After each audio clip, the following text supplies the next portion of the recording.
Muito bem, estamos aqui no canal Professor Rafael DS e no nosso bate-papo psicanalítico de hoje nós queremos falar sobre o ego, na verdade sobre a teoria da psicologia do ego desenvolvida pelo psicanalista Conrad Stein, que na verdade foi um psiquiatra e também psicanalista francês de origem alemã. Esse psicanalista nasceu em 12 de março de 1942 em Berlim e morreu em 16 de agosto de 2010 na França. E ele desenvolveu a teoria da psicologia do ego. Lembrando que a palavra ego é uma palavra cheia de, pode-se dizer, de preconceitos, né? Porque as pessoas utilizam a palavra ego muitas das vezes não para se referir de fato ao que é ego, né? Porque as pessoas falam, fulano está com o ego inflado. Mas dentro da teoria psicanalítica, o que é o ego? O ego é a parte da psique responsável pela organização e a integração das experiências, pela percepção da realidade e pela tomada de decisões. Então veja, o ego é a parte da psique, do nosso psiquismo, lembrando que nós temos também o id, que é o princípio do prazer, e o superego, que é, pode-se dizer, o princípio da moral, vamos dizer assim, né? Da ética. É no superego que nós encontramos as nossas regras, né? O que a gente pode, o que a gente não pode, que a gente aprendeu com os nossos pais, na igreja e nos lugares que de alguma forma contribuíram para a formação do nosso superego. Então veja, o ego é a parte da psique, junto com essas duas instâncias psíquicas que nós temos, né? Mas o ego especificamente, ele é responsável pela organização e integração das experiências, pela percepção da realidade, pela tomada de decisão. Integração das experiências, organização e integração das experiências, né? Porque nós temos experiências boas, nós temos experiências ruins, e o que o ego faz? Ele organiza e integra essas experiências para que nós possamos continuar a nossa vida de uma maneira ou de outra, né? E também é responsável pela percepção da realidade. É através do ego que nós nos damos conta de como estamos percebendo aquilo que está acontecendo ao nosso redor. E é também a partir do ego que, de alguma maneira, nós tomamos as nossas decisões. A tomada de decisões de cada ser humano acontece a partir do que aflui do nosso ego, ok? Bom, o ego também, pode-se dizer, ele é moldado pelas experiências vividas. Aquilo que a gente vai vivendo ao longo da vida molda o nosso ego. Ele é moldado pelas influências culturais e subculturais que nós recebemos da nossa família, da nossa cidade, do nosso estado, do nosso país, né? E pelas relações com os outros, porque as relações com os outros também influenciam de alguma maneira o nosso ego. Lembrando que Conrad Stein vai dar muito valor a essa questão da influência que nós recebemos das outras pessoas. Ele vai enfatizar muito a importância das relações, né, com os outros, da importância inclusive de termos relações com outras pessoas. Isso vai ser bastante enfatizado na teoria de Conrad Stein. O ego é a parte da psique que busca a autoconsciência, a autorregulação e a adaptação ao meio. Então, se a gente entende que a autoconsciência é a percepção de si, não é? Quando você tem percepção de si, você está autoconsciente, né? Você não está vivendo, você está vivendo sabendo que você vive.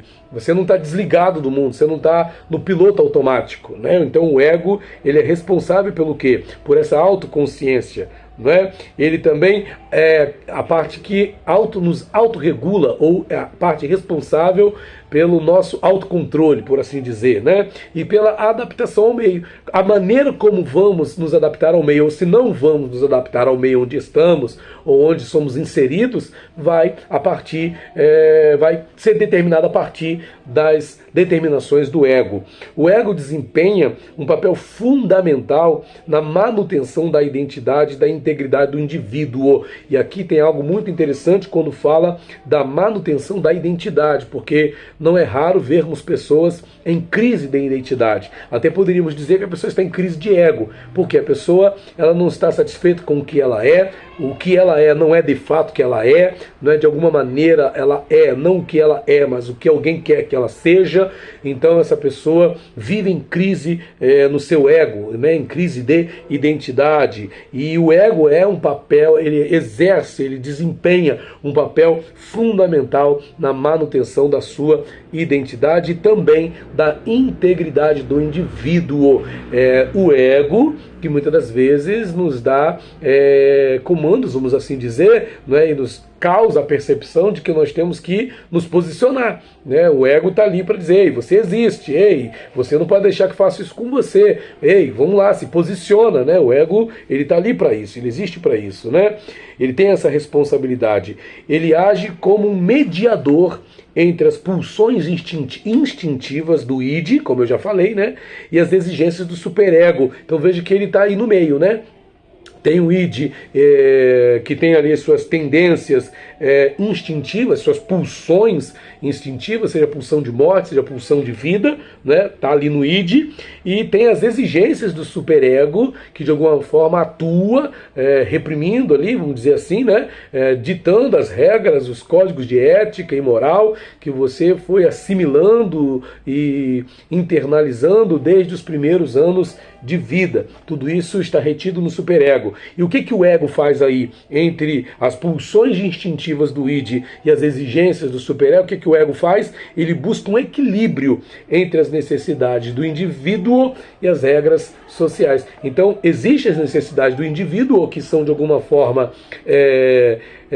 vamos dizer assim, destacadas, né, pelo id. O id está sempre pensando nas necessidades do indivíduo, mas existem as regras sociais que são apresentadas pelo superego. Então, o papel do ego é exatamente buscar esse equilíbrio entre as necessidades que o indivíduo tem, ali onde estão as pulsões de morte, as pulsões de vida no id, e as regras da vida, que são pautadas naquilo que o ser humano, que o indivíduo internalizou desde a sua infância, que é fruto, né, do que recebeu dos pais, da escola, da religião, e a pessoa precisa equilibrar, precisa ter que, de alguma maneira, corresponder a isso. Então, como é que faz esse negócio? É preciso que haja um equilíbrio, e o ego é o responsável por esse equilíbrio. E é interessante que quando a gente fala de equilíbrio, né, existe um outro termo na psicanálise, que é a clivagem do ego, exatamente quando o ego não consegue exercer esse equilíbrio, não consegue desempenhar corretamente